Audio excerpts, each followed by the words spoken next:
आज जो है बाबा जय गुरुदेव के स्वामी जी के अनमोल सत्य वचन।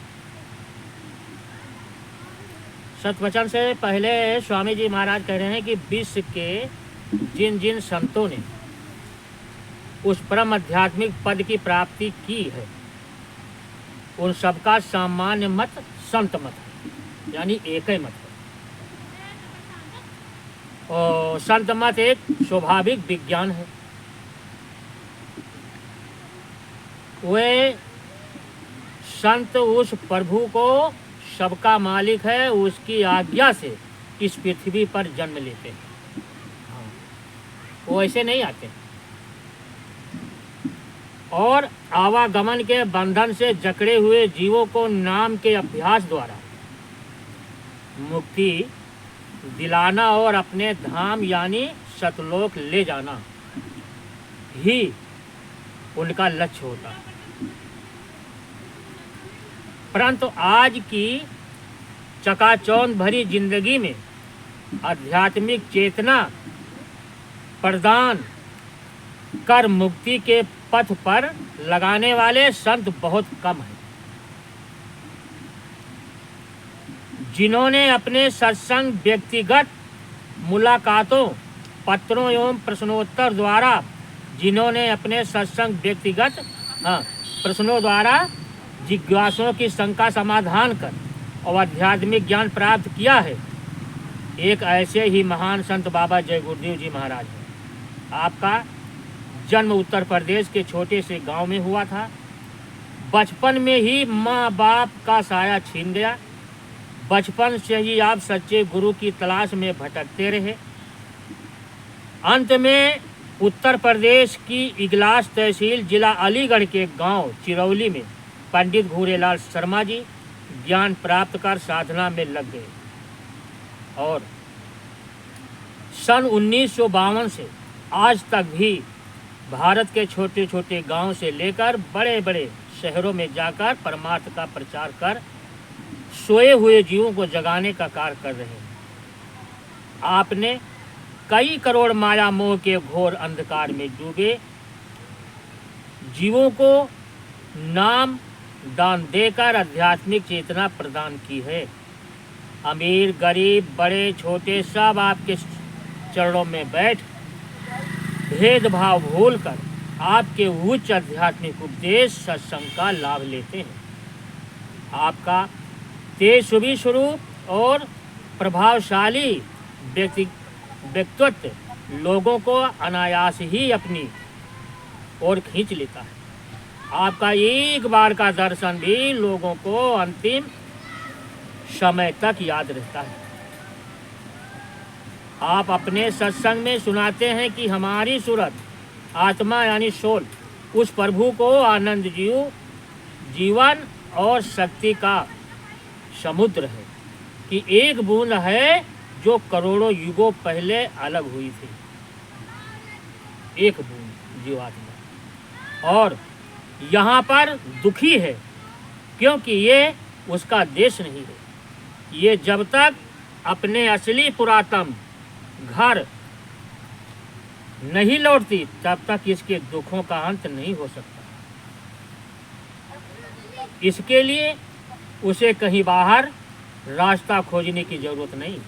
वो रास्ता तो इसी शरीर रूपी मानव मंदिर से जाता है।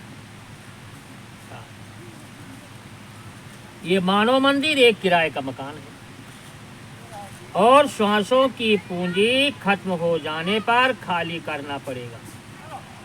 केवल एक ऐसे संत फकीर की जरूरत है जो वहां आता जाता हो।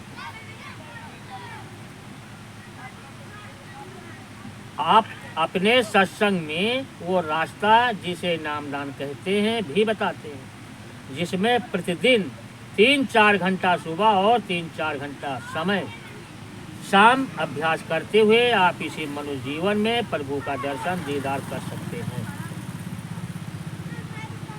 और अपने धाम अपने सच्चे घर पहुंच सकते हैं।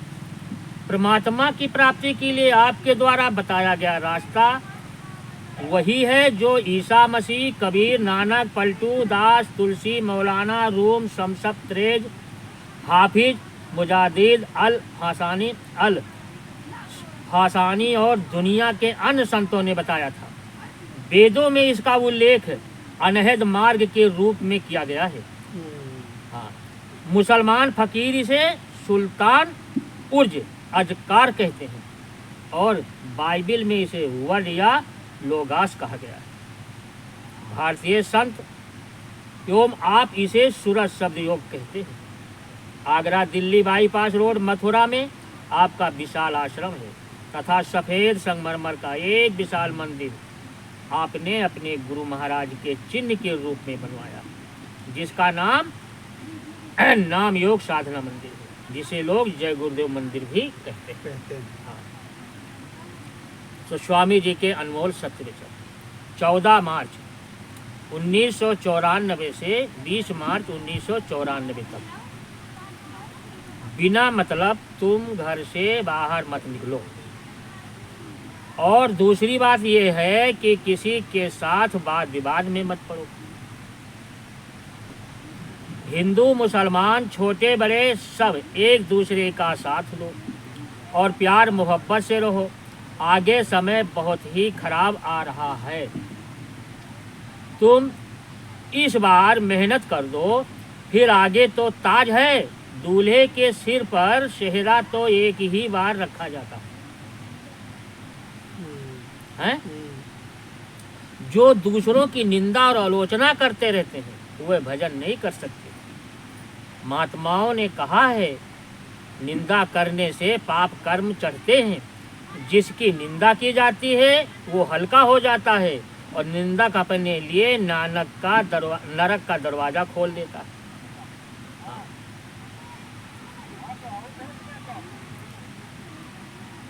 तो सत्संगी जब अपने अंतर में तारामंडल, सूर्य, चांद और दैविक मंडलों में देवी देवताओं को देखता है, उनसे बातें करता है, तो इन सब बातों को किसी से कहना नहीं चाहिए। उसे केवल गुरु को ही बताना चाहिए। गुरु का यही आदेश है। 14 नवंबर 1994 से 20 नवंबर 1994 तक। फिर फकीर ही खुदा की जाति की तस्वीर है। वे खुदा से मिले हुए होते हैं। उनकी दया मेहर को जाए तो यानी उनकी दया मेहर हो जाए तो एक क्षण में कुछ का कुछ हो सकता है। जो शक्तियाँ ऊपर के मंडलों से इस पृथ्वी पर आई हैं, वो सब मैदान में उतरने वाली हैं। हाँ, नीचे धरती उतरने वाली हैं। उनका काम होगा अधर्मियों का विनाश करना और धर्म की स्थापना करना। 7 मार्च 2000 से 13 मार्च 2000 तक जब मैंने पहले जय गुरुदेव का नाम उच्चारण किया तो लोगों ने लड़ाकर सबका अहंकार चूर कर दिया। पाताल लोक वही था जिसे आज हम अमेरिका कहते हैं। हाँ, अपने घर चलने की तैयारी करो। जहाँ से आए हो, धन संपत्ति बच्चा बच्ची सब स्वप्न है। जब चला गया तब सपना हो गया। दिन भी स्वप्न है और रात का भी स्वप्न है। पति पत्नी का संबंध है, कोई 20 साल तक फिर संबंध टूट गया तो सब स्वप्न है। अपनी मंजिल तय करो। मंजिल का मतलब मुकाम। जिन मुकामों से आए हो उन मुकामों को तय करते हुए अपने निज देश सतलोक पहुँचे। सत्संगियों को अपने मन की निरख परख करते रहना चाहिए कि कितना असर सत्संग का मन पर हुआ और कितना भजन ध्यान में रुका। इससे मन की चाल का पता चलता है।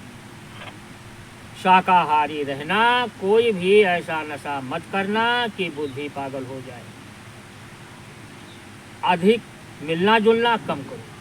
तुम जानते नहीं हो कि एक दूसरे के कर्मों का बोझ कैसे ट्रांसफर होता है। मिलने जुलने का बोझ आता है, इसे साधक जानते हैं। कभी किया कभी भजन नहीं किया ये आदत मत बनाओ, करोगे तो दया मिलेगा, अंतर का दरवाजा खुलने तक काम हो जाएगा।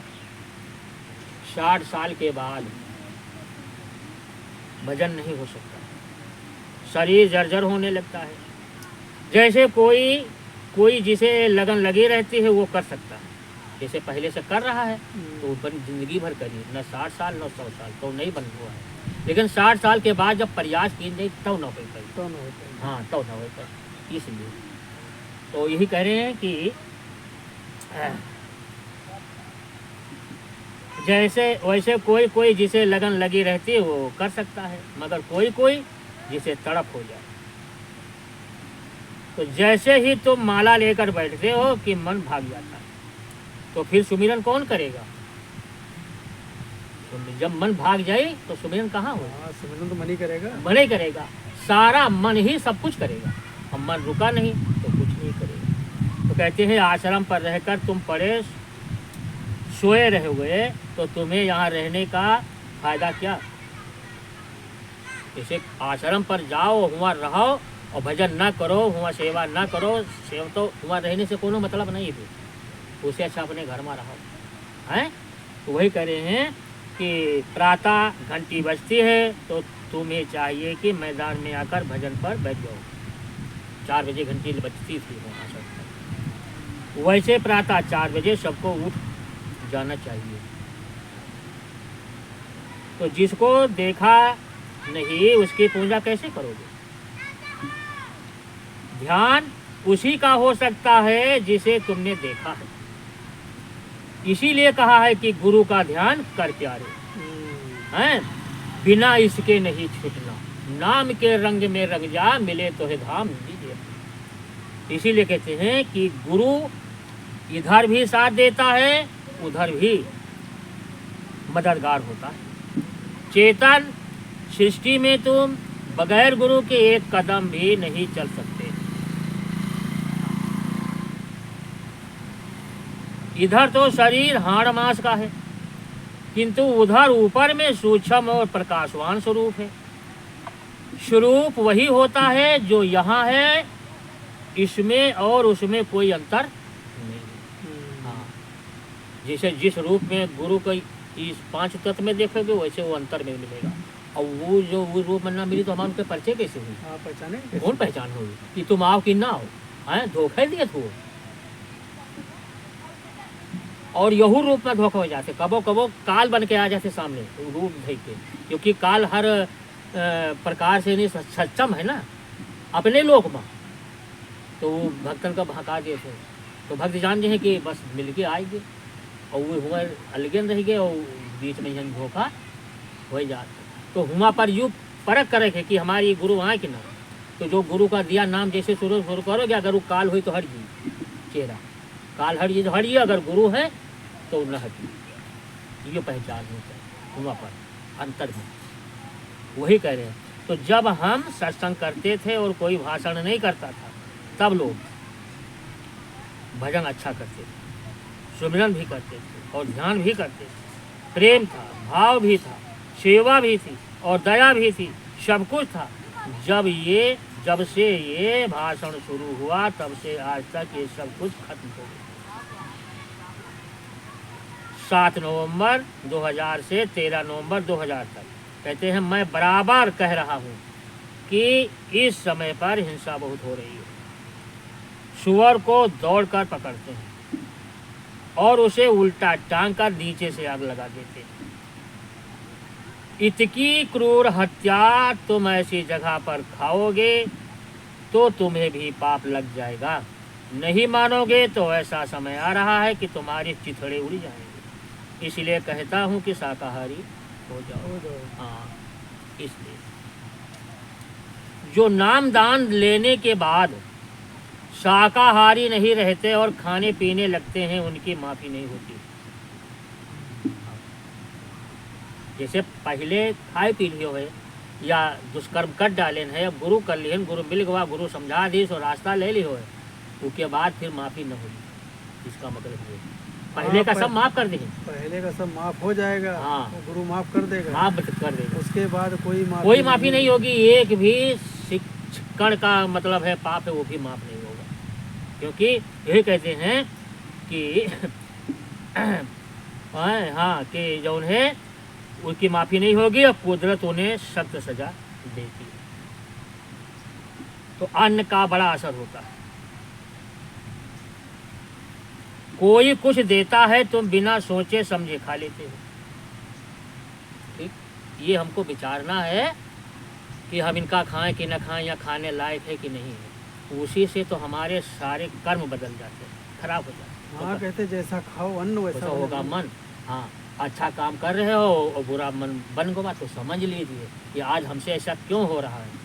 तो ये का मतलब है कहीं खान पान या उठक बैठक में बुरे कर्म हमारे ऊपर आ गए, ट्रांसफ़र हो जाते हैं। और आँख से आँख मिली बस ट्रांसफ़र होते। जैसे मोबाइल से मोबाइल के जो नंबर वो तो कहाँ ट्रांसफ़र कर देते, तो कहाँ देखे पावत है कोई, देखे तो पावत नहीं। अति दूर से बातें होती हैं, कोई देखे पावत है कोई, देखे नहीं पावत। तो वही कह रहे हैं कि अन्न का बड़ा असर होता है। कोई कुछ दे देता है तुम बिना सोचे समझे खा लेते हो। इसीलिए तुम्हारा भजन नहीं बनता है, विचार गंदे हो जाते हैं और तुम गिर जाते हो।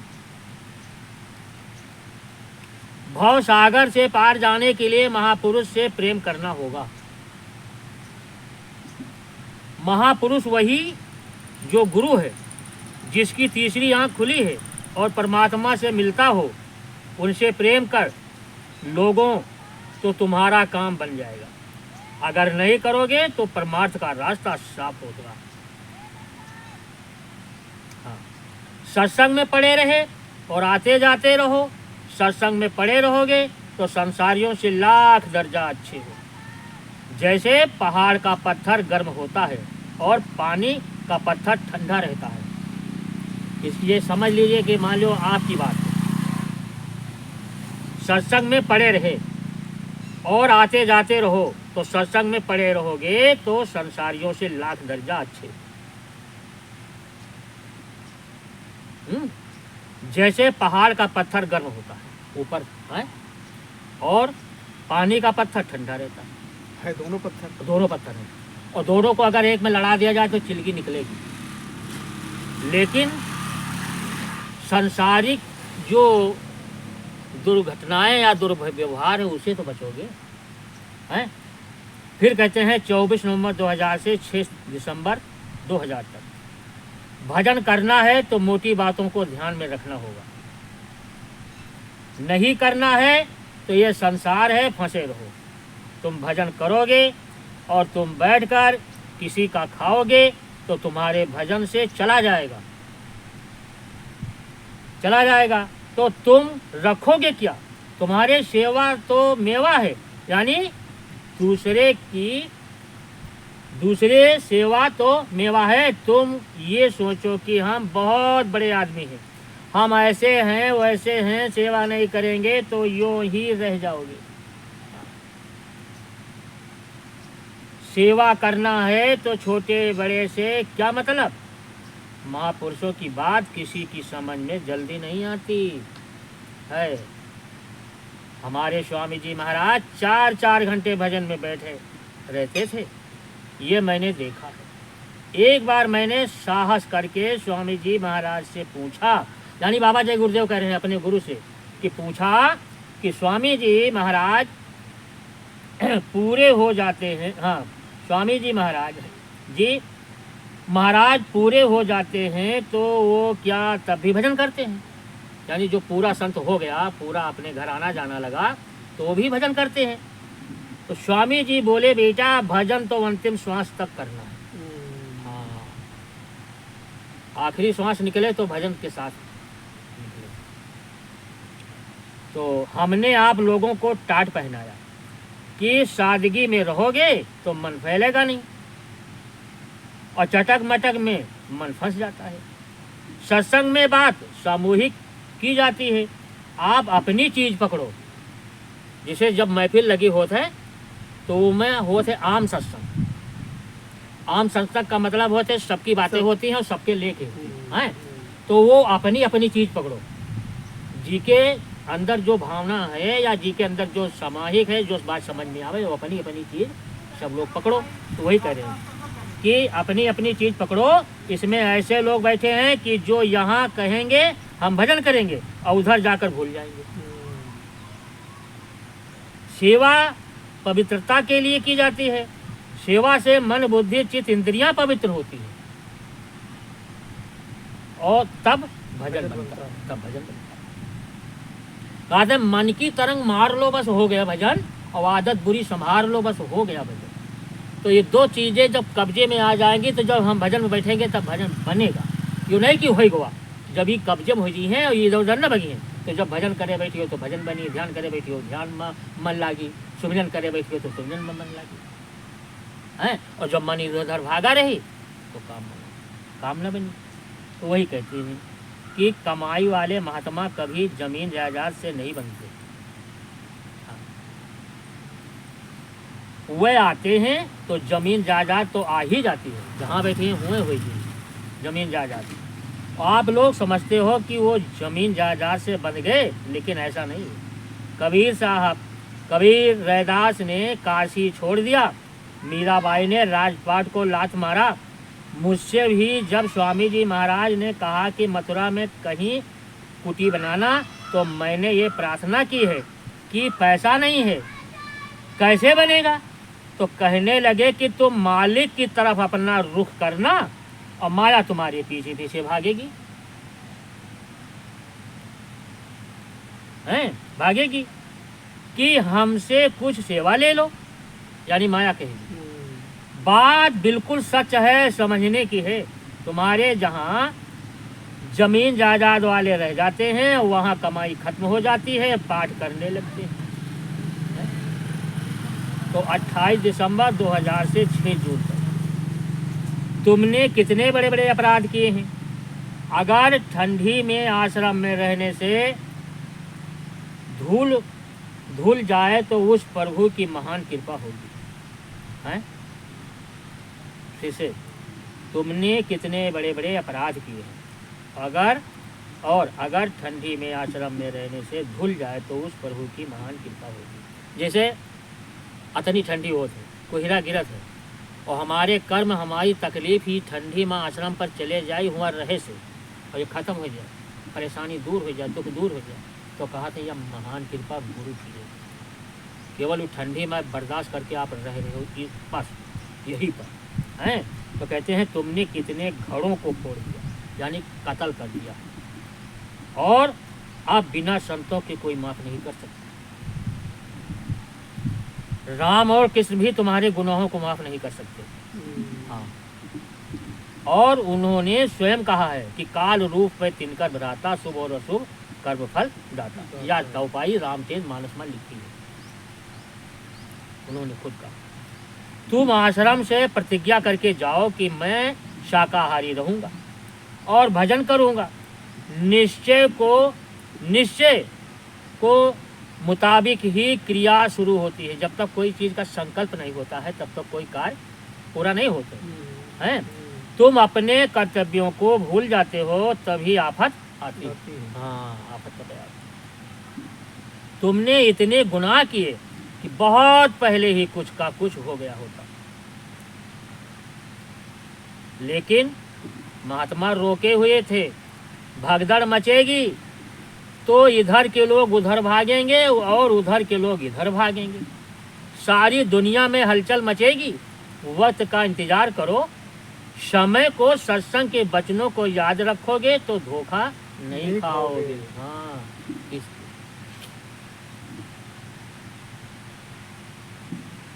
अब एक थोड़ी बात है कि देखो हो कोनो कमी तो कुछ हो, लेकिन हमका जो आनंद हिया है वो नहीं। और क्योंकि ठीक अकेले हैं, हाँ आसपास कोई नहीं,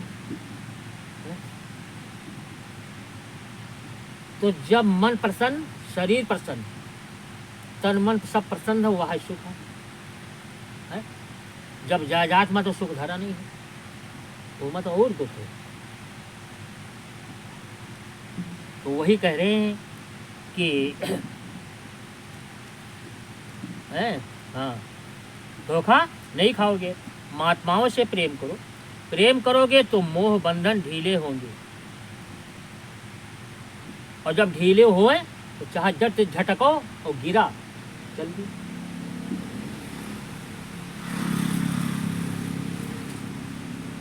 फिर हुए तुम्हारी जीवात्मा को नाम से शब्द से जोड़ देंगे, फिर काल भगवान तुम्हारा कुछ बिगाड़ नहीं सकेंगे,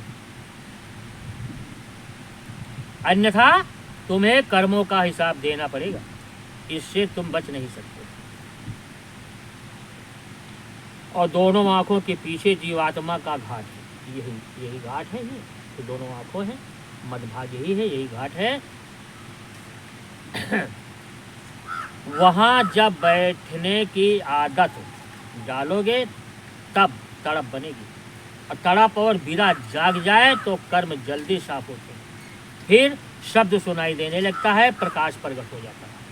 हाँ, प्रकाश प्रकट हो जाता है। इस देश में आज सभी सेठ बन गए, तभी तो सब काम खराब हो गया है। अब फिर से तुमको सीखना है, फिर से सीखोगे तो पुराने जमाने की बातें काम देंगी। सेवा चेतन और सचेत होकर करो, सब आराम तलब हो गए, तभी तो सब लोग रो रहे हैं। अभी तो ऐसा वक्त आने वाला है कि देश के हो या विदेश के, कोई कहीं भागेगा तो कोई कहीं भागेगा, कोई कहीं। वक्त को याद करो, ऐसी भगदड़ मचेगी। हाँ। हम कहेंगे अजय मऊ चली शांति मिले, अजय मौले कहें अरसंडा चलो शांति मिले, तो न हिया है और न। अभी दिखा रहे थे, याद नहीं आ रहा है, किसी मुल्क के राष्ट्रपति को अमेरिका वाले उठा ले गए घर से। हाँ हाँ, लेके हुई, उठा लेके हुई। तो सोचो, बताओ। सब शुरुआत है, अब देर नहीं है, ये सब काम होने वाला है, बहुत जल्दी सब शुरू, और शुरू है, ये है शुरुआत है। तो कहते हैं कि अकारण किसी को अपशब्द नहीं कहना चाहिए, हैं, बिना मतलब में। अरे को कैसा है जा रहा है, हमसे क्या लेना देना। किसी को अपमानित नहीं करना चाहिए। कोई तुम्हारे दरवाजे पर भीख मांगने आए, अगर नहीं देना है तो कह दो चले जाओ, और वो चला जाएगा। अपशब्द मत कहो। मैंने इसलिए बताया कि बुरे काम का बुरा और अच्छे काम का अच्छा। परिणाम परिणाम होता है। कुदरत तुरंत इंतजाम करती है, और साधकों को तो बहुत संभल कर रहना चाहिए और बर्दाश्त करना चाहिए, इसलिए कि नहीं फिर हमारी साधना खराब हो जाएगी। अगर हम बर्दाश्त न कर पाए और उसे बाझ गए तो उसके बुरे कर्म जब आ जाएंगे तो हमारी साधना में विघ्न पड़ जाएगा, हमारी साधना खराब हो जाएगी। तो हमको अगर साधना करनी है तो उससे कोई मतलब नहीं, उससे उलझ करके अपना भी मन खराब होगा। हाँ, खराब हो जाएगा। अगर मनुष्य हो और मनुष्य की बुद्धि रखते हो तो गलत काम को तुरंत छोड़ दो। हाँ, तुरंत छोड़ दो। जब तुम्हें पता चल जाए कि गलत काम है और उसके करने से तुम 84 और नरकों में चले जाओगे तो फौरन छोड़ दो। आज और कल की क्या बात है, तुरंत छोड़ देना चाहिए भाई। जो चीज़ हमें नुकसानदायक है तो आजकल का है, तुरंत, देर मत करो। तो कहा से कुदरत के खिलाफ अगर तुम जाओगे तो वो तुमको माफ़ नहीं करेगी, इसलिए संभल जाओ, वरना उसके एक धक्के में सब साफ हो जाएगा। हाँ, सब साफ हो जाएगा। भजन तो तुमको करना ही पड़ेगा, ये पक्की बात कह रहे हैं। बगैर भजन किए हुए कर्म नाश होंगे नहीं हैं। हाँ, और भजन से कर्म जलाए जाते हैं। सभी महात्माओं ने भजन पर ही जोर दिया है। भजन करोगे तो बुरे कर्म नहीं बनेंगे। समय कमजोर होता जा रहा है, तुम भजन करो, दूसरा कोई रास्ता नहीं। हाँ, सुमिरन, ध्यान और भजन तीनों जरूरी हैं। पहले यह काम 2 दिन किया, 1 दिन नहीं किया तो ये ठीक नहीं। इससे साधना खंडित हो जाती है। इसलिए भले ही थोड़ी देर के लिए करो सुमिरन ध्यान भजन रोज। रोज करो। हाँ रोज, जैसे हम रोज खाना खाते हैं, रोज नहाते हैं, रोज टट्टी पेशाब करते हैं, दाढ़ी बाल समय से बनाते हो कि खराब लगेला, तो वैसे जौन है जब रोज ना करो, जैसे झाड़ू है घर में, अगर रोज सवेरे दोपहर शाम का तीनों टाइम बाहर आ जाए, नहीं तो सुबह तो पकते हैं, तो झाड़ू लगावा जाता है कि घर साफ हो जाए, तो सुमिरन का नाम है झाड़ू। तो सुमिरन रोज करोगे तो घर के अंदर की सफाई होगी। हाँ इस टाइप की है। तो वही कह रहे हैं कि तो सुमिरन ध्यान भजन रोज करो। भूत किसी को दिखाई देता है, किसी को नहीं दिखाई देता। हाँ तो भूत तो होता ही है। नीमसार में तुमने नहीं देखा कि भूतों को भोजन दिया जा रहा था? यानी मैं वहाँ था इस समय, इस कार्यक्रम में वहाँ मौजूद था। हाँ ये भूतों का जो भोजन दिया जा रहा था, मैं रहा, उसमें रहे। और पूरे मेला का 15 दिन का शायद मेला रहता है, 17 दिन हमको वहाँ लगे। तो भूत होते हैं? हाँ होते, भूत होते हैं 17 तत्व के लिंग में, लिंग से लिंग होते हैं, भूत होते हैं। और भूत की परछाई नहीं होती है। अगर वो चाहे जिस लाइट में हो, उनके परछाई नहीं हो, भूत हो। और भूत सबको नहीं मिलते हैं, भूत उन्हीं को पहचान करते हैं जो काटते हैं, मारते हैं, कच्ची मौत जो मरते हैं वही तो भूत बनते हैं। अकाल मृत्यु जितनी होती है वही भूत बनते हैं। उसको 17 तत्व का लिंग मिलता है शरीर, और वो जो है पेट उनका बहुत बड़ा होता है, और मुँह होते हैं उनके सुई से नोक से भी छोटा, और भोजन पा नहीं पाते हैं, और सुगंधी का आहार होता है, उसे पेट उनका भरता नहीं तो वो परेशान करे। इसीलिए ज़्यादातर देवस्थानन पर यह रहा है कि जहाँ पर बसंदर होते, आरती धूप होते है, कोई खुशबू नहीं रहा है, तो वही परेशान करे। तो वही कहते हैं कि भूत किसी को दिखाई देता है, किसी को नहीं दिखाई देता है। भूत तो होता ही है। नीमसार में तुमने नहीं देखा कि भूतों को भोजन दिया जा रहा है? तुम कहते हो कि भवन नहीं बनता, भजन नहीं बनता, आलस आती है, तो साधन भजन करने का पक्का इरादा होना चाहिए। घर में रहकर सबकी सेवा करो। देखो साफ साफ, घर में रहकर सबकी सेवा करो, संयम से रहो, और पति पत्नी 2-3 माह के लिए ब्रह्मचारी हो जाओ। घाट पर बराबर बैठोगे तो तड़प होगी, फिर भजन ध्यान बनने लगेगा। जैसे यह खेती होत है, अब ये फसल करिए, फिर की तैयारी हुई, दोसर धोती बोई बोली जी। तो कहने का मतलब है इसमें अपराध नहीं है, बस संयम नियम का पालन करियो, खेती बोयो, फसल करिए, फिर बोयो है। और अपराध है खराब दृष्टि डालने से पराये पर, और नहीं तो अपन कर्म किए हो भोगो, बहुत दिक्कत है। वहाँ तुमका कोई रोक नहीं सकता, और ना कोई कहीं के हाथ में कहा करत। तो वही कह रहे हैं कि जो है ब्रह्मचारी हो, घाट पर बराबर बैठोगे, तर्क होगी और भजन ध्यान बनने लगेगा। जब संकट का समय कभी आ जाए, तब धैर्य के साथ उसे काट लेना चाहिए। यानी घबरा न चाहिए कि अब का हुई, कैसे हुई, या परेशानी आई, वह परेशानी आई है। तो वही कह रहे हैं कि राम ने निरंजन भगवान की झलक देखी। पहले भी देखो, यहाँ राम ने निरंजन भगवान की झलक देखी तो सहजल कंवल में रहते हैं। गौतम बुद्ध ने भी यही अनुभव किया। केवल संत ही ऐसे हैं जो उनकी व्याख्या करते हैं। ठिका निकल गया।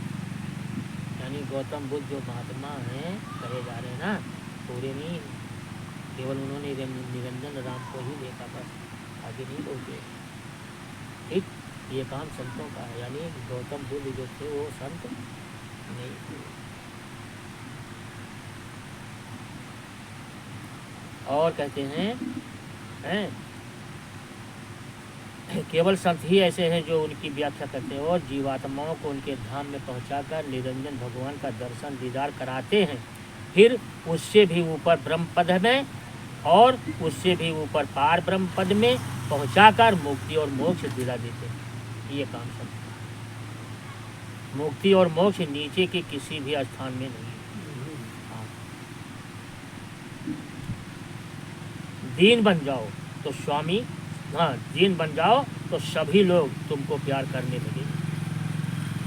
जो दीन बन जाता है परमात्मा उसी पर दया करता है। माताएं अपने बच्चों को जंगल में छोड़ आती है तो कोई भी हो जब उसे देख लेता है तो गोद में उठा लेता है और कि नहीं होता जाने पालता पोसता है। एक हुई आए जो उनके कोख से निकला उद्धार ही, और ये हुई आए जो जाने पाए देखें तो उठा लेके पाली पोस हैं। तो पहले एक दुष्यंत की किताब में हम लोग पढ़ा जाता है तीसरे चौथे में कि बचाने वाले से मारने वाले का अधिकार ज़्यादा होता है। तो हंस और के शिकार के ही है। दुष्यंत राजा उन्हीं के रहा है। हाँ शायद पढ़े वो पढ़ो कि नहीं पढ़े, हमें जमाने तो रहा भरत में बचाया है। तो वो फैसला होता है कहना कि हम मारा है हमका जो, कहीं हम बचाए हमका दियो, तो राजा को फैसला हुआ। तो वही हुआ फैसला निकला कि मारने वाले से बचाने वाले का अधिकार ज़्यादा है। तो दीन बन जाओ तो सभी लोग तुमको प्यार करने लगे। जो दीन बन जाता है परमात्मा उसी का प्यार है। माताएं अपने बच्चों को जंगल में छोड़ आती है तो कोई भी वो जब उसे देख लेता है तो गोद में उठा लेता, पालता पोसता। जब तक मन में बुद्धि में चित्त में अहंकार रहेगा सूरज जीवात्मा नाम को नहीं पकड़ सकती। जितने लोग तारीफ करें उतनी ही तुम छोटे बनते जाओ। अरे भाई बहुत बढ़िया है, बड़े महात्मा है, नहीं अपने को हमेशा छोटा रखो और नहीं तुम भूल गए गदगद भाई हो बस चला जाई हूँ नाश होगी। आलोचना ऊपर उठाता है, आलोचना ऊपर उठाता था और तारीफ नीचे, हाँ नीचे गिरा देती। तो दीन बनते चले जाए। ऊपर जाने का रास्ता बहुत बारीक है, बगैर छोटे बने उसमें कोई घुस नहीं कर सकता। दुख की तरफ सब लोग जा रहे हैं और गड्ढे में गिरने जा रहे हैं। सामान सब तैयार हो रहा है।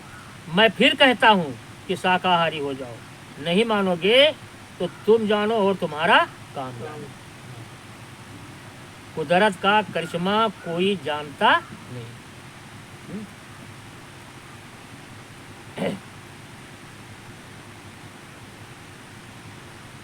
21 जनवरी से 29 जनवरी से 9 जनवरी 27 जनवरी से 1 तक तो कहते हैं कि गुरु साफ नहीं करेंगे तो कौन आपको साफ कैसे करेगा।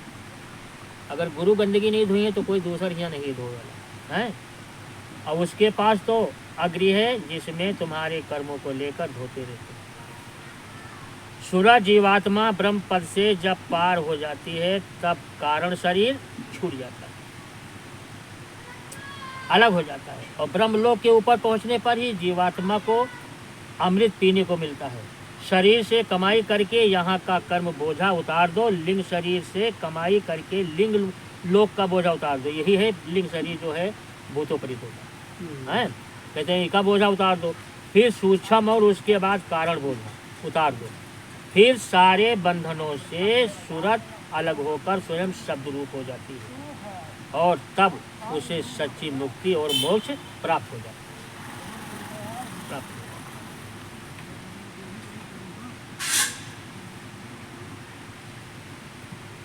लड़ाई झगड़ा मत करो। कोई अगर गाली भी दे तो वहाँ से हट जाओ, चुप हो जाओ, तो उसका जहर तुम पर नहीं चढ़ेगा और उसकी गाली उसके पास वापस चली जाएगी। हाँ। उसने तो आग लगा दी और तुम पागल हो गए, बर्दाश्त नहीं कर सकते हो तो वहाँ से चले जाओ। महात्मा चुप रहते हैं, हंसते रहते हैं, कुछ कहते नहीं हैं। वो लोगों के कड़वे वचनों को बर्दाश्त करते रहते, सीखते सिखाते महात्मा बन जाते हैं, गुणी बन जाते हैं। चुप रहने में बहुत गुण होता है। जो होना है वो होता है, जो होना है वो तो होना ही। तुम भजन करो, भजन करोगे तो आग लगने पर बचे रहोगे, और दुनिया में जो हो रहा है उसे होने दो। कर्मों की आंधी चल रही है, उससे बचो। इस दुनिया में इच्छा किसी चीज़ से पूरी नहीं होती, न धन से होती है और न ही सामानों से होती है। ये देश की कमी का है, यानी यह देश ही कमी का है, इसमें पूर्णता आ ही नहीं सकती। सत्संग मिलने पर ही जीव जागता है। तो मालिक से ऐसी दया मांगो कि तुम्हारा भजन बने, ऐसी नहीं कि 2 दिन करो और फिर छोड़ दो। भजन रोज रोज करो, फिर जलवा देखने को मिलेगा। कम खाओ, गम खाओ और कम सो। साधक जब इन बातों को अपने जीवन में उतार लेता है तब उसे सफलता मिलने लगती है।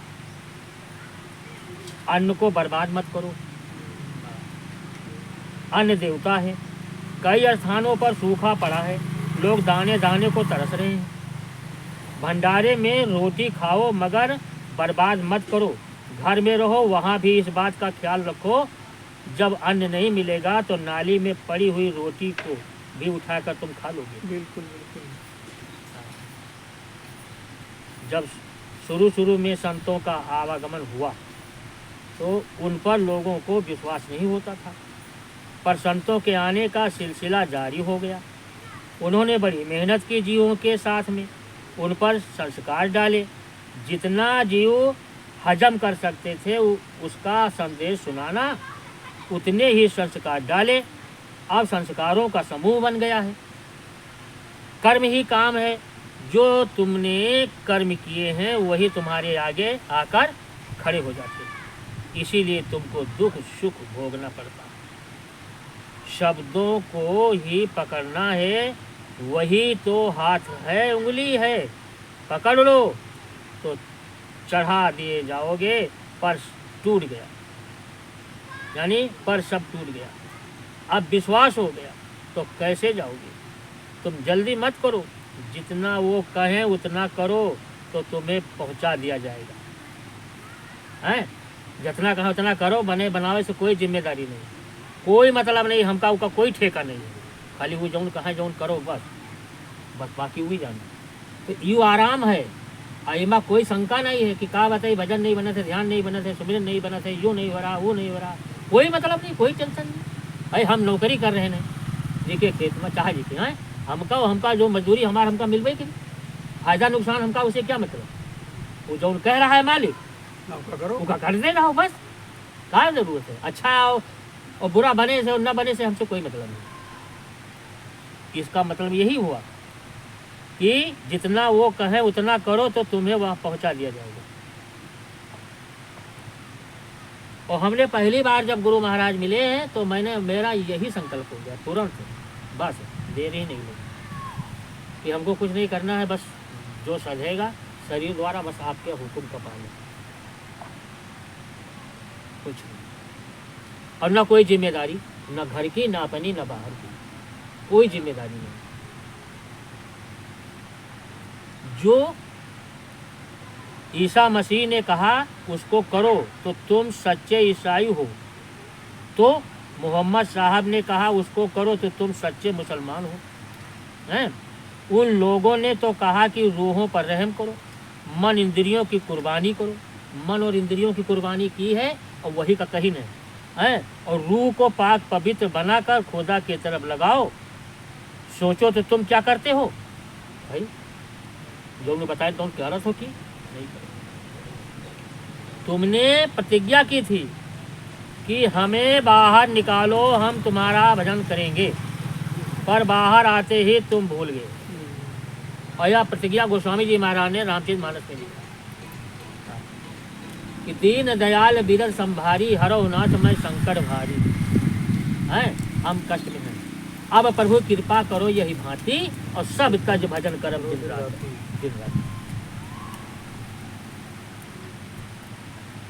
तो वहाँ कहा से तुम प्रतिज्ञा का भूल गए, और यहाँ भी नामदान लेते हो तो कहते हो कि हम भजन करेंगे और करते नहीं हो, तो चोट खाओगे। अपना सुधार किया नहीं, और भजन भी छोड़ दिया और दूसरों को सुधारने में लग गए। तो ये नहीं समझते कि अगर लोग भजन करने में लग जाएंगे तो सुधर जाएंगे, हैं? तो वचनों का पालन करना चाहिए, वचनों का पालन ही ध्यान भजन है। ये सुन लो, हैं? कहते हैं वचनों का पालन में सहायक होता है और वही ध्यान भजन है में सहायक होता है। वचनों का पालन करोगे तो गुरु का स्वरूप सामने आ जाएगा, नाम प्रकट हो जाएगा। जय गुरुदेव। चलो अब देखिए थोड़ा सा इधर सामन सिंह जी महाराज के छोटा सा प्रसंग है इसमें।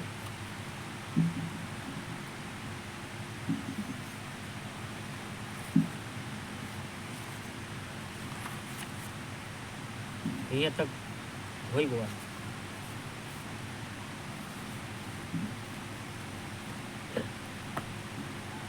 ये शब्द जो है थोड़ा सा पंजाबी भाषा में है, तो कहते हैं बाणी श्री गुरु ग्रंथ साहब कल्याण महिला 4 से। रामा हम दासन दास करीजे, जब लग सास होए मन अंतर, साधु धूर पीऊजे, शंकर नारद शेख नाग मुनि धूर साधु की लूजीजे। भवन भवन पवित्र होए सब, जहाँ साधु चरण धरीजे। यानी जहाँ भवन यानी जिसके घर में संतों के चरण पड़ जाते हैं वो घर पवित्र हो जाते हैं। हाँ, और तज लाज अहंकार सब तजिए, और मिल साधु संग रहीजे। और धर्म राय की कान चुकावे, धर्मराज मतलब है धर्मराज की कान माने होते कर्जा चुकावे। और बिख डूबदा काढ़ कढ़ीजे, और भरम सुखे बहु उभ सुख कहिया, मिल साधु संग रहीजे। ताते बिलम पल ढिल न कीजे, जाय साधु चरण लगीजे। और राम नाम कीर्तन रतन वधु, हर साधु पास रखीजे। जो बचन गुर अति सत्य कर माने, तिस आगे काढ़ धरीजे। संतो सुनो जन भाई, और गुरु काढ़ी बाहु कुकीजे। जे आत्म कौ सुख और सुख नित लोढ़ो, ता सतगुर शरण पीऊजे। और जे बड़ भाग होए अतनीका, ता गुरमत नाम दृढ़ीजे। और सब माया मोह विमुख जग तरिए, सहजे हरि रस पीजे। माया के जो अधिकारी, बच माया पचे पसीजे। अज्ञान अंधेर महापंथ बिगड़ा, अहंकार भर लद लीजे। नानक राम रम रम रम रम रामय तय गति कीजे। सतगुर मिले त नाम बढ़ाए, राम नामे रले मिलीजे। अभी का अपनी भाषा में समझो। कहते हैं कि श्री गुरु रामदास जी महाराज चौथी पातशाही की वाणी है ये। आपका प्रेम समस्त संसार में प्रसिद्ध है। जिस प्रकार गुरु अमरदास जी ने जितना शब्द का भेद बताया है और शब्द पर जोर दिया, 10 पातशाहियों में से किसी ने भी नहीं किया। इसी प्रकार गुरु रामदास जी ने कितना प्रेम का वर्णन किया, इतना और किसी ने नहीं किया। हाँ, तो कहते हैं कि रामा हम दासन दास करीजे। पहले ये समझना आवश्यक है कि गुरु रामदास जी किस राम की ओर संकेत करते हैं? क्योंकि संसार में 4 राम हैं। सबसे पहले श्री रामचंद्र जी जो कि त्रेता युग में हुए, अपना काम किया और चले गए हैं। दूसरा राम मन है जो घड़ी में कहीं और घड़ी में कहीं क्षण में उठा तो जर्मनी चला गया वहाँ से उठा तो अमेरिका और वहाँ से उठा तो इंग्लैंड में पहुँच गया। तीसरा राम ब्रह्म है, संपूर्ण त्रिलोकी इसी में है, वो सबसे मतलब है सब में रमा हुआ है और सबको चला रहा है। इन तीनों में से संतों का कोई भी राम नहीं। इन तीनों में से राम जो है, ये तीनों राम में से कोई भी राम संतों का नहीं। जो उनका राम है वो सचखंड में बैठा हुआ है। कबीर साहब कहते हैं कि जग में चारों राम हैं, तीन राम व्यवहार, चौथा राम निजसार है, तिनका करो विचार। हाँ, एक राम दशरथ का बेटा, एक राम घट घट में लेटा, एक राम का सकल पसारा, एक राम तीनों से न्यारा। ये तीनों से वो न्यारा। जो वो वाहद ला शरीक यानी अकेला, शब्द का मतलब हुआ अकेला, अकेला जिसका कोई साथी न हो, स्वयं परमात्मा है, वो संतों का राम। गुरु साहब उस राम के आगे प्रार्थना करते हैं कि तू मुझे अपने दासों का दास बना ले, यानी अपना दास नहीं, जो तुम्हारे दास है उनका दास बनाइए, दासों का दास, अपने प्यारों का प्यारा बना ले। बस जब लग सास होए मन अंतर, साधु धूर पीयूज। अभी चौपाई का ये अर्थ। तो कहते हैं राम कण कण में व्यापक, समस्त संसार में है, परंतु दुनिया पानी, पत्थरों, तीर्थों और मूर्तियों में घूम रही है और राम नहीं मिलता। राम कैसे मिलता? साधुओं द्वारा, संतों द्वारा उन्हें बाहर से या अपने पास में कुछ नहीं देना है, बल्कि वे कहेंगे कि राम तुम्हारे अंदर है। परंतु जब तक सतगुरु से नाम लेकर अंतर्मुख नहीं होते, राम नहीं मिलता। कहते हैं कि जब तक मेरे अंदर प्राण हैं, मुझे साधुओं की चरण धूलि मिलती रहे तो मिलती रहे। जो बाहर की चरण धूलि है, हम उसे भी नमस्कार करते हैं, परंतु वो ये धूलि नहीं, वो और है जिसकी महिमा गुरु रामदास जी करते हैं।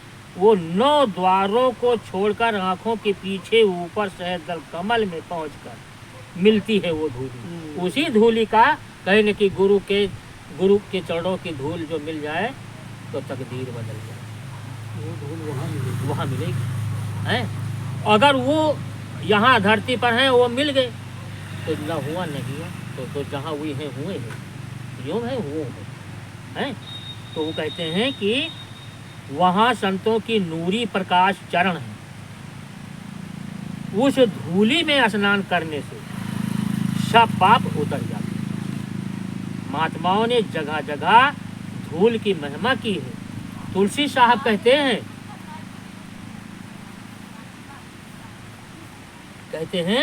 कि छिन छिन सूरत संहार लार दृग के रहो, और तन मन दर्पण मांझ साज सूरत से गहो।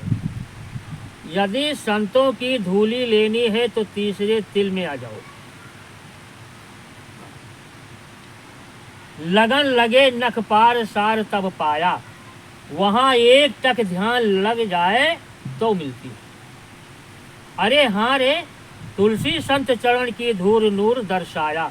कहते हैं वो जो प्रकाश है संतों के चरणों की धूली है, यही रामायण में कहा है कि श्री गुरु पद नख मणि गनि ज्योति है, असुमिरत देव दृष्टि ही होती। तो वही मतलब है चरण कमल की व्याख्या है। यहाँ 3 लोक के अंदर की बात नहीं है। रामचरित मानस जो है ये पूरा 3 लोक के बाहर की है। तो यहाँ के लोग कैसे समझेंगे? तो यहाँ जो संत आते हैं उस कटघरी के यानी उस दर्जा के जिन्होंने लिखा है, तब वो समझाते हैं, तब समझेंगे, तब वो बात समझेंगे। तो कहते हैं कि सुमिरत दिव्य दृष्टि यह होती। हाँ, ये बालकांड में श्रोठा 5 और 3 के बीच में लिखा है। वहाँ गुरु के चरणों के नख का जो प्रकाश है वो संतों की मतलब है सच्ची चरण धूली है। इसीलिए कहते हैं द्विज के चंद्रमा गुरु के नाखून के आकार है, तो इसलिए द्विज का चंद्रमा यही महत्व है, बाकी और कोई चीज का महत्व नहीं। द्विज का चंद्रमा जो है वो गुरु के नख के मर के समान है। तो गुरु अर्जुन साहब भी कहते हैं कि नानक दास यह सुख मांगे मोह कौ कर संतन की धूरे। कहते हैं कि शंकर नारद शेख नाग मुनि धूर साधु की लो चीजें। अब कहते हैं कि शिव को साधु की धूल नहीं मिली, शेषनाग को नहीं मिली और मुनियों को नहीं मिली। ऋषि मुनि तरसते रह गए। लोग वस्त्र रंगने पर घर बार छोड़ने वाले को साधु कहते हैं, पर वे साधु नहीं हैं। साधु की गति बहुत ऊंची, जो आंतरिक कपाट खोलकर ऊंचे मंडलों पर गया उसे साधु के चरणों की धूली मिली। तो भवन भवन प्रस्तुत हुए सभी जहाँ साधु चरण धरीजे। कहते हैं जहाँ साधु के चरण पड़ जाते हैं वो भूमि पवित्र हो जाती है। स्वामी यही तो स्वामी जी कहते हैं कि साध चरण 68 से उत्तम। 68 का मतलब समझो, नहीं समझो? बात है साध चरण 68 से मतलब यानी भूमि पवित्र जहाँ पर पग धरते हैं। तो जो 68 तीर्थ हैं धरती पर, 68 तीर्थ बनाई से काल भगवान हैं, तो काफी 68 तीर्थ से ज्यादा पवित्र है जहाँ संत के चरण परे हैं। अगर तुम हुआ रोज चले जाओ जहाँ संत के चरण परे हैं और रोज वहाँ मत्था टेकी हो तो समझो 800 तीर्थ भी देखा है। हाँ, खाली एक बार जहाँ संतों के चरण पड़े थे वही कह रहे हैं। तो कहते हैं कि समूचे हिंदुस्तान में 68 तीर्थ हैं, उनमें स्नान करने का इतना पुण्य नहीं होता जितना कि साधुओं की धूलि का, क्योंकि वे मालिक से मिलकर पवित्र हो चुके हैं। तज लाज अहंकार सब तजिए मिल साधु संग रहीजे। अब श्री गुरु रामदास जी कहते हैं कि साधुओं के चरणों में जाने के लिए लोक लाज त्याग दो। कि लोग हमको क्या कहेंगे, अरे वो तो फलनवा के लगे जाते बैठक हैं। तो कहते हैं लोक लाज क्या, संसार का बहुत बड़ा भाग ऐसा है जो साधुओं की दया से वंचित रहता है, क्योंकि वह लोग जाते ही नहीं। संसार का बहुत बड़ा भाग ऐसा है जो साधुओं की दया से वंचित रहता है, केवल लोक लाज के कारण। बस यही सोचा था कि हमारे लोगों ने मान घड़ी इज्जत चली गई, हमका लोग क्या कहेंगे हैं। और फकीरों के पास जाने के लिए लोक लाज का विचार नहीं होना चाहिए। जहाँ तक हो सके साधुओं की संगत प्राप्त करनी चाहिए। यदि मुक्ति मिलती है तो साधुओं की संगत से। धर्म राय की कान चुकावे और बिख डूबदा काढ़ कढ़ीजे। श्री गुरु रामदास जी प्रश्न करते हुए कहते हैं कि साधुओं की संगत से क्या लाभ है। फिर आप ही उत्तर देते हैं कि यदि साधुओं के साथ प्यार है तो धर्मराज के दरबार में नहीं जाना पड़ता। यानी सारा कर्जा सदगुरु ही से बस कही दे, बस वहाँ खत्म। हाँ, जैसे यहाँ कोई हो से ना पाता, कहीं भैया फोन कर दियो और फोन कर दें, कहीं भैया भाई इनके देख लियो काम, तो कहीं कहा करिए कह दो नहीं है काम हो है। तो मतलब है अर्थात सत्संगी की मृत्यु के समय धर्मराज नहीं आता। हाँ। फिर ये तो प्रतिदिन वृत्तांत सुनते ही हैं कि सत्संगी की मृत्यु के समय सद्गुरु आते हैं। हाँ। जब शिष्य का शरीर छूटता है तो वहाँ सद्गुरु जाता है, इसलिए कि जीवात्मा का सद्गुरु ले जाएगा। धर्मराज के वहाँ कोई काम नहीं, वो नहीं ले जाए और साथ ले जाते हैं। या धर्मराज के पास ही जाना है तो साधुओं के पास जाने की क्या आवश्यकता है? यही कबीर साहब कहते हैं कि सोना का ही ना लगे लोहा घुन नहीं खाए, बुरा भला जो गुरु भगत कबहू नरक नहीं जाए। हाँ। तुम चाहे जितने खराब हो, अगर गुरु भक्ति कर रहे हो और गुरु भक्ति में लग गए तो तुमको अब नरक नहीं जाना है। चाहे 10 बार मानो शरीर तुमका दिए, लेकिन देहे मानो शरीर 84 नहीं जाना है। इतना बड़ा प्रभाव है, खाली सत्संग से ना मिले की बात है। अगर वो ना मिले और अच्छे कर्म पर लग गए, सत्य में लग गए और सत्संग में आना जाना शुरू कर दिया, तो ये होता है। ये इतना प्रभाव उस केवल वचन का है, और उनके मिलने की तो बातें अलग। तो कहते हैं कि स्वर्ण को जंग नहीं लगता, यानी सोने को, लोहे को घुन नहीं खाता। इसी प्रकार जो गुरु का भक्त है वो चाहे कैसा ही क्यों न हो, परंतु गुरु उसे नरकों में नहीं जाने देते। आप तुलसी साहब का हृदय उनका शिष्य के साथ संवाद सुन चुके हैं कि संतों का जीव खोटे कर्मों के कारण या नरक में चला भी गया जाए तो उसे निकालने के लिए संतों को स्वयं जाना पड़ता है। ये कथा आपको हम सुनाएंगे बाद में, दूसरी पुस्तक में है ये हृदय, यह है घट रामायण में। तो कहते हैं कि सत्संग में आते ही चोरी, ठगी और व्यभिचार आदि विकार छूट जाते हैं और धर्मराज के पास जाना ही नहीं पड़ता। भैया इतना उनका कर्म देना पड़ता है, तो जो छूट गवा तो वहाँ से वो फाइल जो है गुरु निकाल लेते हैं और जला देते हैं। तो कहते हैं भरम सूखे बहुत उभ सुख कहिए, यह मिल साधु संग रहीजे। यानी जिनके हृदय भरमों के कारण उल्टे उल्टे विचारों से भरे हुए हैं, विकारों और पापों से सूखे हुए हैं, वे साधु की संगत से हरे हो जाते हैं। क्योंकि शीतल जल वही है जोने से शांति हो मिलती है संतों के पास। जब सब विकार व पाप छूट जाते हैं, भ्रम दूर हो जाते हैं, शांति आ जाती है और काम क्रोध दूर हो जाते हैं। विपरीत उसके ज्यों ज्यों हम काम क्रोध आदि विषयों विकारों में प्रवृत्त होते हैं, शील, क्षमा, शांति, विवेक और वैराग नष्ट होते जाते हैं। तो कहते हैं कि ताते विलंब पल ढिल न कीजे, जाए साधु चरण लगीजे। कहते हैं अब देर न करो, जल्दी चले जाओ साधु के चरण में पड़ो और उनसे मिलो और उनके चरण की धूली बन जाओ। अब श्री गुरु महाराज रामदास जी कहते हैं कि यदि कल जाना है तो अभी जा, है तनिक भी विलंब न कर। यदि साधु के चरणों में जाना है तो कदम आगे रख। राम नाम कीर्तन रतन वधु हरि साधु पास रखीजे। आप कहते हैं कि ये बात समझने योग्य है कि क्षत्रिय, ब्राह्मण, यहूदी, ईसाई प्रत्येक मनुष्य के अंदर कीर्तन अर्थात आकाशवाणी हो रही है। हाँ, इस सबके अंदर आवाज़ आ रही है। वहाँ से जब उन्हें दिन आवाज़ बंद हुई बस वही दिन मृत्यु है। तो कहते हैं वाणी हो रही है, जरा ध्यान दो और सुनो। कबो कबो ऐसे ही आवाज़ आ जाते अकस्मात है, कबो बड़ी जोर से शंख बाजे लगी, कोनो घंटा बाजे लगी, कोनो ऐसी आवाज़ आ जाते हैं तो उस आवाज़ को और पकड़ लेती है। लेकिन जब नहीं मालूम है तो क्या जाने है, और जब मालूम हो जाए तो और ध्यान से सुने लागे, पकड़े लागे धीरे धीरे उन आवाज़ का। लेकिन कोशिश कहा नहीं, तो कहते हैं कि जरा ध्यान दो और सुनो, परंतु उसको मालिक ने आंखों के पीछे पर्दा लगाकर और बाहर निकाला हुआ है। ये बाहर बाजे और घड़ियाल बजाकर कीर्तन करते हैं।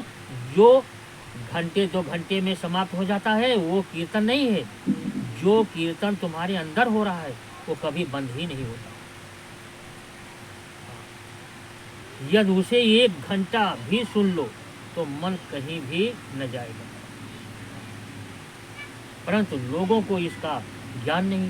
अभी ना बताए वो जाने क्यों काया हो रहा है, मैं वो घबराए जाते हैं। जैसे किसी के घर करोड़ों रुपया दबा हुआ हो और वो ना निकाले बल्कि बाहर कौड़ी कौड़ी मांगता मर जाए, वो खाली आया और खाली चला जाएगा।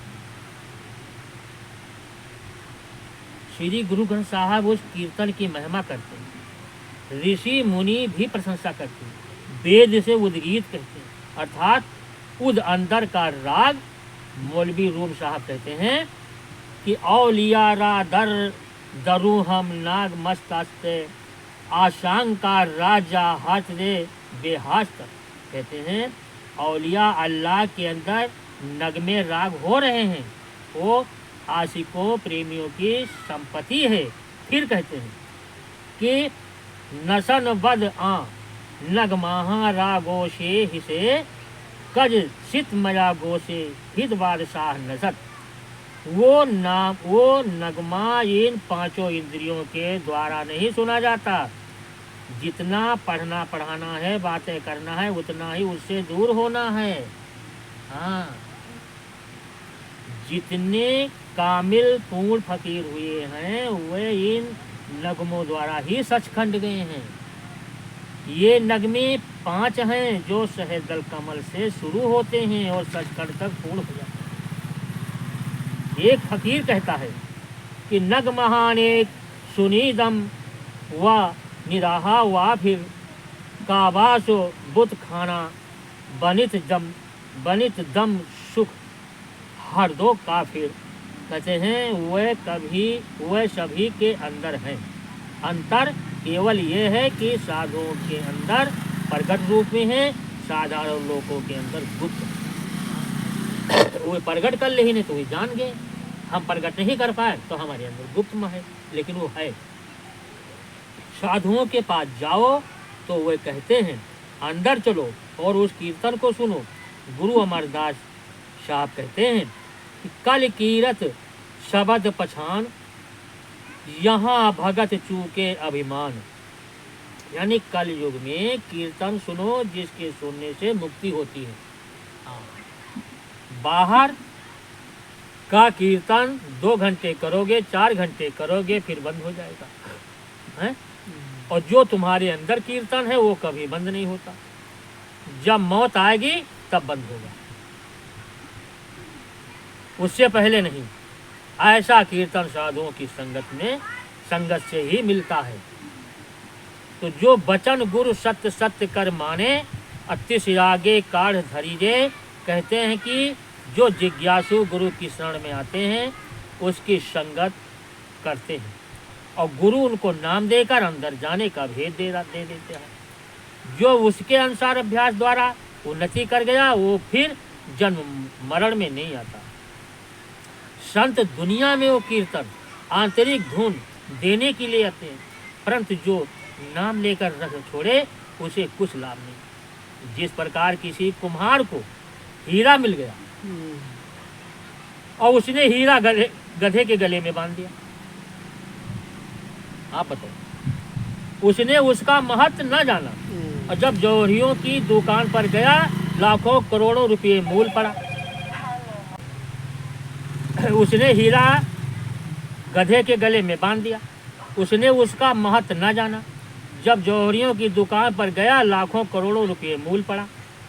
संतो सुनो जन भाई गुर काढ़ी बाह कुकीजे। अब गुरु रामदास जी सकल संसार को पुकार कर कहते हैं, सारे संसार को हैं कि हे संतो, हे महात्माओं, हे लोगों, गुरु बाह उठाकर डंके की चोट से पुकार कर कहता है। गुरु क्या कहता है? आगे कहते हैं कि जे आत्म को सुख दुख नितु है, सुख सुख नितु लोडहु ता सतगुर शरण पीयूजे। यानी यदि तुम सुखी होना चाहते हो तो किसी कामिल मुर्शिद या पूर्ण संत के पास जाओ ताकि वो नाम देकर तुम्हारा पर्दा खोल दे, तुम्हारे अंदर कीर्तन प्रकट हो जाए और तुम मालिक से मिल जाओ। यदि उनका एक वचन हृदय में बैठ जाए, सब छोड़ दो, एक वचन उनका हृदय में बैठ जाए तो काफी है। गुरु साहब का ये उद्देश्य है, लेकिन कोई सुनता है कोई नहीं। बल्कि कहते हैं कि जितने साधु संसार में हैं ये लोगों पर बोझ है। अब बताओ, और है फिर की क्या खा तो कमा तो हो नहीं कुछ, और ऐसा हर मेर की चाहिए, हर मेर के साधन चाहिए, तो ये किसाने पे तो बोझ हो, भक्तन पर जी का भक्त बनाए वही तो बोझ बने हो, हैं यू चाहिए वो चाहिए, बच्चा यू ले आओ वो ले आओ, हैं परंतु बोझ वे हैं जो भेषधारी हैं, और जो सच्चे परमार्थ से खाली हैं और इधर उधर मांगते फिरते हैं। जो सच्चे साधु हैं वह अपना बोझ किसी पर नहीं डालते। इसीलिए कहा है कि अपनी मेहनत का खाओ और दूसरों को भी खिलाओ, खूब मेहनत करो, अपनी मेहनत कमाई खाई हो तो जौन को झूठ मूठ थोड़ो कमाई हो वो तुम्हारे बचा रही हैं, और एक एक दाना करके रास बन जाए, तब यह रास अंतिम समय में काम आती है, जब जिस समय प्राण छूटे।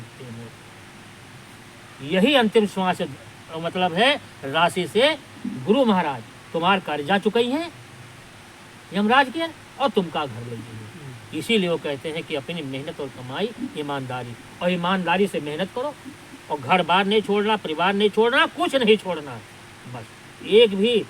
तो कहते हैं कोहमरी की बात है, कोहमरी की बात है, एक बार स्वामी दर्शनानंद जी कहने लगे कि गुरु अर्जुन साहब ने बहुत बुरा किया है। मैंने कहा कि उन्होंने ऐसा कौन सा का डाका डाला है। कहने लगे कि उन्होंने कहा है कि चरण साध के धोए धोए पीऊ, अपर साध का अपना जीव। तो साधु की धूरी करो इंसान, हैं कहते हैं साध की धूरी करो स्नान, और साध धूर जाइए कुर्बान। इन साधुओं ने लूट खाया है। मैंने कहा कि आप साधु किसे कहते हो। कहने लगे ये जो पड़े फिरते। मैंने कहा ये नहीं, ये बताओ जो 9 द्वारों को छोड़कर तुरिया पद में जाए उसे आप क्या कहेंगे। कहने लगे उदासी। मैंने कहा जो ब्रह्मा में पहुंच गए उसे क्या कहोगे। कहने लगे योगी। कहा ये जो स्थूल गिलाफ आवरण है इसको कहा है, इस शरीर को, ये है आँखों के पीछे जाकर उतारा है। वो सूक्ष्म गिलाफ है, वो तुरिया पद में जाकर उतारा है। जो कारण गिलाफ है वो पार ब्रह्म पहुंचकर उतारा है। जो यहाँ पहुँचे वो साधु हैं, इसे आप योगी कहते हो। इसे गुरु अर्जुन साहब ने साधु कहा है। दर्शनाथ जी ने कहा फिर तो ठीक है, मैं यही नहीं कहता कि ये गीदड़ों में जे मतलब है गीदड़ों जैसे हैं, बीच बीच में सच्चे साधु भी हैं। ठीक, इसलिए कहते हैं वचन किसी को अपशब्द न। जे बड़भाग होय अतनी का ता गुरमत नाम दृढ़िजे। कहीं जो बहुत बड़ा बड़भागी हो वही का गुरु के बात अच्छी लगी हैं, और नहीं तो अच्छी कहते हैं कि मनुष्य के बड़े ही श्रेष्ठ भाग हो तो वो किसी गुरु मुर्शिद अथवा पीर के पास जाए और वो उसे नाम दे दे, यानी नाम दे देंगे उसको। तो कहते हैं अब नाम कोई भाषा नहीं है, ये न अरबी है, न तुर्की है, न फारसी और न कोई और भाषा। यदि भाषा होती तो एक जाति के साथ पक्षियों तथा औरों के साथ मतलब अन्याय होता। ये नाम हिंदुओं, मुसलमानों और सब जातियों के लिए समान है, हर एक के अंदर है। जो जब मनुष्य को नाम मिल जाए तो उसे चाहिए कि 9 द्वारों को छोड़कर ऊपर आध्यात्मिक मंडलों में जाए और उस नाम को प्रकट करे। वो ये शिक्षा गुरु रामदास साहिब और दूसरे फकीरों की है। ईश्वरीय ज्ञान एक स्वाभाविक विज्ञान है। ये आज का नहीं, जब से संसार बना है तब से भी है और पहले का है। करोड़ों महात्मा आए और करोड़ों आएंगे। उसके बड़े ऊंचे भाग्य हैं जो उनसे मार्ग पूछकर उस पर चले। सब माइया मोह विमुख जब करिए सहजे हरि रस पीजे। अब गुरु साहब आप ही प्रश्न करते हैं कि यदि नाम गुरु नाम दे दें और हम अभ्यास द्वारा प्रगट कपाट खोल लें तो उसका क्या लाभ है। फिर आप ही उत्तर देते हैं कि जितना माया का मैल है सब उतर जाता है। आत्मा निर्मल हो कर सचखंड चली जाती है। गुरु हर समय हर जगह अंग संग रहता है। जब नाम की कमाई की आत्मा नौ द्वार छोड़कर दर्जे ब दर्जे पार ब्रह्म अर्थात सहज समाधि में आ गई तो पार ब्रह्म से सचखंड तक सहज समाधि है। और गुरु अमरदास जी कहते हैं कि त्रिगुण बिच सहज न पाइए तय गुण भरम भुलाई। परिये गुड़िये किया कथिए जा मुंडो दुथा जाए चौथे पद मह सहज है गुरुमुख पलय पाए। कहते हैं सहज समाधि त्रिलोकी से पार चौथे पद में, और वो गुरुमुखों की संपत्ति है, यानी अपनी हमारी संपत्ति सच्ची वही है। और माया के जो अधिकारी बिच माया पचे पसीजे, माया कहते हैं कि जिनको मनुष्य जन्म में आकर कोई साधु महात्मा अथवा मुर्शिद कामिल पूर्ण संत नहीं मिला, वह माया के प्यारे, क्योंकि उनको भेद मिला नहीं। जब रास्ता नहीं मिला तो बेचारे वो जो समझिन है वो हिम्मत है, तो वे माया खाने आए और माया ने उनको खा लिया, यानी हम माया के लिए और माया हमको खा गई। वह संसार भोगने आए, संसार ने उनको भोग लिया, ये है मतलब। और दुनिया के कीड़े दुनिया में ही रहे। अज्ञान अंधेरू महापंथ बिखरा, अहंकार भार लद लीजे। कहते हैं कि जिनको नाम नहीं मिला, कोई साधु नहीं मिला, वे आंखों से बाहर ही बाहर विषय विकारों में सारी आयु गंवा गए। अंधकार में आए और अंधकार में ही चले गए। संसारी भोगों में सारी आयु नष्ट कर गए। अहंकार के भार का बोझ लाद कर ले गए। किसी को धर्म का अहंकार है, किसी को जाति का, किसी को धन का, किसी को देश का, और किसी को कुछ तो किसी को कुछ, अपना कुछ न बनाया। तो नानक राम रम रम रम रम रामय ते गति कीजिए। अब सब कुछ कहकर फिर कहते हैं कि तेरे अंदर राम है, उसमें रम जा ताकि तेरी गति हो जाए, यानी पार हो जाती है। सतगुर मिले ता नाम डिढ़ाए, राम नाम रले मिलीजे। कहते हैं कि किसी सतगुरु की खोज कर जो तुझे नाम प्रदान कर दे, हाँ, करके तेरी आत्मा को शब्द के साथ जोड़ दे। जब तू अभ्यास करके अंतर के कपाट खोलकर ऊंचे आत्मिक मंडलों में प्रवेश करेगा तो सद में लीन होगा, तब तू राम में रम जाएगा, अर्थात राम में समा जाएगा। बोलिए श्री सद्गुरुदेव की।